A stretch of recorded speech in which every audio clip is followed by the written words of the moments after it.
good morning સવારના જય સિયારામ બધાને અમારી મોર્નિંગ થઈ ગઈ છે આજે તો લીમદ્રામાં આપણે નહીં થઈને કમ્પ્લીટ થઈ ગયા મારા ગટુને નવડાવી દીધું અને મારી બેન કચરા પોતા કરે છે અને ગટુને કીધું કે હાલ હવે ફટાફટ તૈયાર થા કેમ કે આજે તો રામનવમી છે તો સૌથી પહેલા તો રામનવમીની બધાને હાર્દિક શુભકામના અને આમ જો ભાઈ અમે લીમદ્રા આવ્યા તો ગટુનો બ્યુટી પાર્લર ભેગું લઈને આવ્યા હોય કે મારા મમ્મી પેલા મેકઅપ કરવો મેં કીધું હાલ કરી જ લે ફટાફટ પછી મેકઅપ કરીને અમે ઉપડી ગયા મઢીએ પહેલા તો દર્શન કરવા અને અમે જ્યારે લીમદ્રામાં આવીએ ત્યારે આ મઢીએ દર્શન કરવા તો આવીએ અને અહીંયા તો બહુ દૂર-દૂરથી માણસો આવે છે પોતાની સમસ્યા લઈને અને દરેક સમસ્યાનું સમાધાન અહીંયાથી મેળવીને જ જાય છે એટલે કે શ્રદ્ધા અને વિશ્વાસ હોય તો તમારા બધા જ દુઃખ દર્દ અહીંયાથી દૂર થાય છે તો અમે તો પહેલા બાપુના દર્શન કરી લીધા હાલો હવે તમને પણ બાપુના દર્શન કરાવો અને આ છે મંદિરના બાપુ તમે જોઈ શકો છો ચૈત્ર મહિનાનો ધમધકતો તાપ છે આપણે થોડીક વાર તડકામાં ન બેસી શકીએ અત્યારે ચૈત્રી નવરાત્રી ચાલી રહી છે તમે જોઈ શકો છો ફરતી કોર હવનકુંડ ચાલુ છે અને વચ્ચે બાપુ બિરાજમાન છે હવનકુંડ જ્યાં સુધી એનું અનુષ્ઠાન પૂરું ન થાય ત્યાં સુધી એમ જ ચાલુ રહ્યું એટલે અમે બધાએ બાપુના દર્શન કરી લીધા તમે ન કર્યા હોય તો વિડીયોના માધ્યમથી કરી લે અને આ બાપુ પોતે જ ત્યાં જેટલા પણ દર્દીઓ આવે છે બધા જ દર્દીઓની પોતાની હાથે સેવા કરે છે ત્યાં રાખી અને કેન્સર જેવા કેન્સરના દર્દ પણ આ બાપુએ પોતે મટાડ્યા છે જો શ્રદ્ધા હોય તો બધું શક્ય છે અને અમે જેવા ત્યાં દર્શન કરીને ઘરે આવ્યા ત્યાં તો ભાઈ આ રવેડી પહોંચી ગઈ હતી મારા બેનના ઘર પાસે નામના નારા ચાલુ છે ભાઈ અને આખું ગામ લીમદ્રા આખું શણગાર્યું છે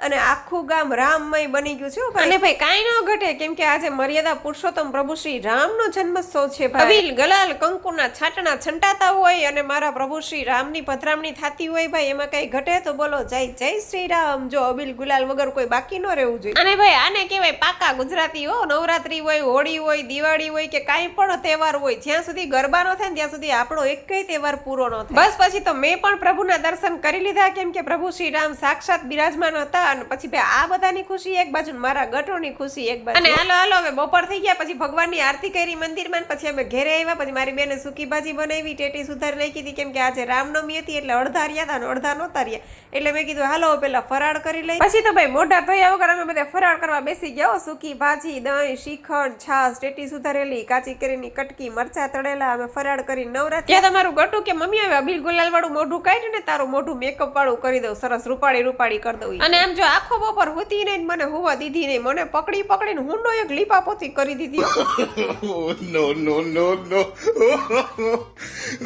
અને રોંઢે તો પાછી સોનુ માસી કે લાઈ સોનુ માસી હું તને વાસણ ઉટકી દઉં એને તો જો કેવા વાસણ ઉટકા ચોખ્ખા ઘસી નો જાણે આપણે ન ઉટકીને એવા વાસણ ઉટકા અને પછી તો ભાઈ અમે મંગાવી લીધો ટાઢો રસ શેરડીનો ભાઈ કેમ કે તડકા બહુ પડે ને તો રસ ટાઢો પીએ ને થોડાક ટાઢા થાય તો ચાલો વિડીયો ગમે તો લાઈક શેર સબસ્ક્રાઇબ કરવાનું ભૂલતા નહીં આવજો જય સિયારામ